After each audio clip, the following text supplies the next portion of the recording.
Greg, what aspect of that game tonight, I suppose, was it the D and I suppose the rebounding count was 51 and 31 in the end? Was that the two things that when you look back at it disappointed you? Yeah, absolutely. I thought in the first half we gave ourselves a lot of chances to take control of the game. I thought our intent offensively to stay at the rim and play through Baines was really good in the first half. Sobes was terrific. Coming off gastro, he's been in bed for 2 days. He walks into the venue at 5:30 this afternoon and says he's playing. So credit to him for, plays 31 minutes. He has 31, 4 and 3 assists. I think our intent offensively in the first half at times was good. Defensively, that second quarter, we give up 36 points, and it's the defensive transition, which is a product of shot selection and turnovers. It's a product of communication, and we talked about it in the locker room at the end of the game. We have control and we have momentum in games, and then it's just 3 or 4 possessions that break our back.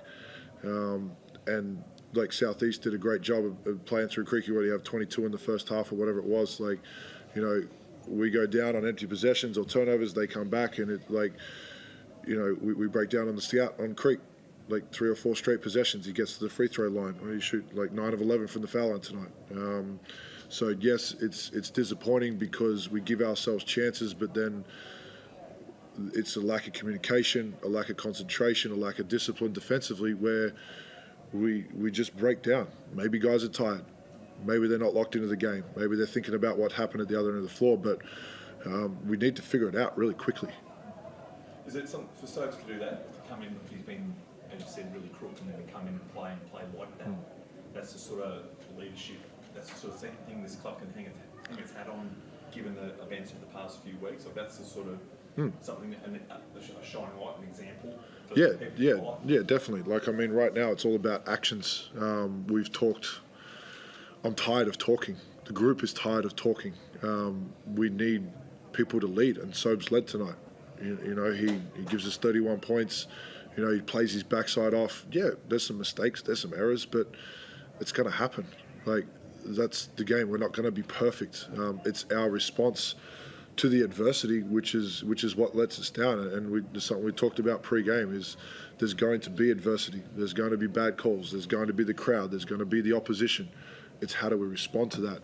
That's a concern.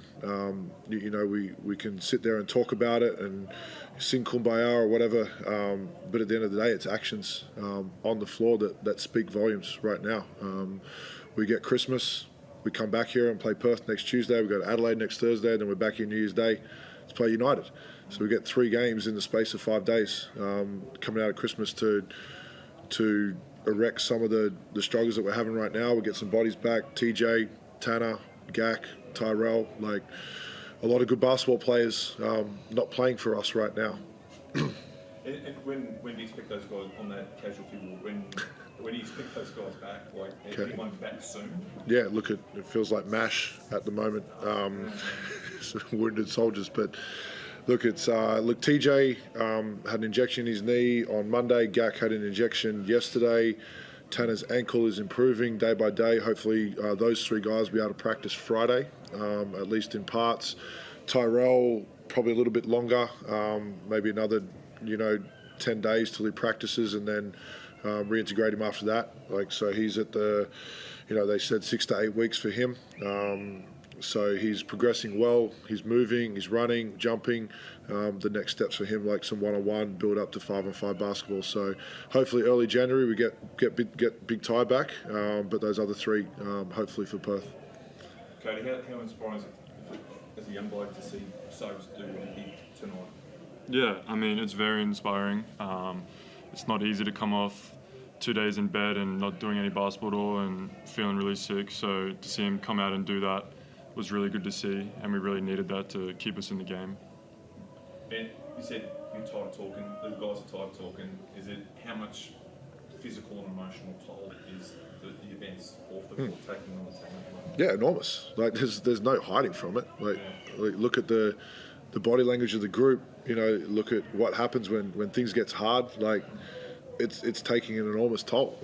I said it in Cairns, the distractions are frustrating, and the distraction is still there. So yes, it is taking a toll.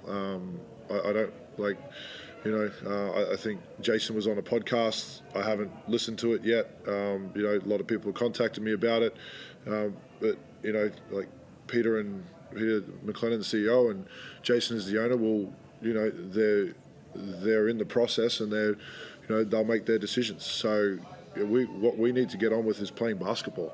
That is what we all gain enjoyment from. Like, I had a friend call me today who's a police officer, and was talking through it, and said, "How are you?" I said, "Look, it's been hard, it's tiring, it's this and that." He said, "Vandy, shut up.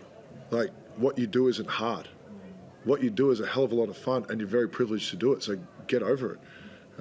Which is a good reality check in terms of what's going on in the real world compared to what's going on in our world. Like, things have happened, they're out of our control, decisions have been made. We have a job to do as professionals, and we can gripe and moan that things haven't gone how we wanted them to go. But at the end of the day, like, we're in a very privileged position to play professional basketball and coach professional basketball and work in professional basketball. And it's something that, like, the reality check for me is that I'm grateful to wake up and do every day. I'm going to keep trying to bring energy to this group and the positivity, and we'll look at the film, we'll cut it up, we'll be pros about it, we'll come back on Friday to practice and get ready to play Perth. Like, that's what we have to do.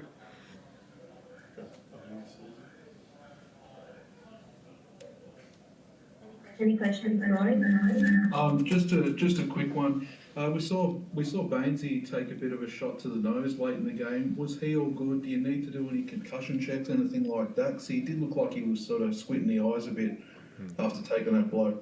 Yeah, look, I haven't touched base with our high-performance staff yet, so they'll go through their process with the big fella, make sure he's okay.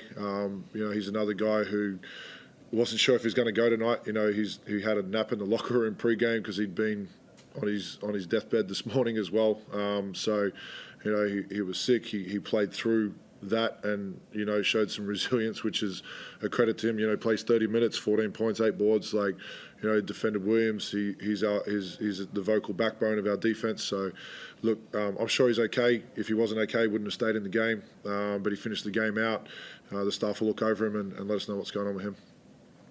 So that's all good. Thank you, guys. Sweet. Thank you. Thank you.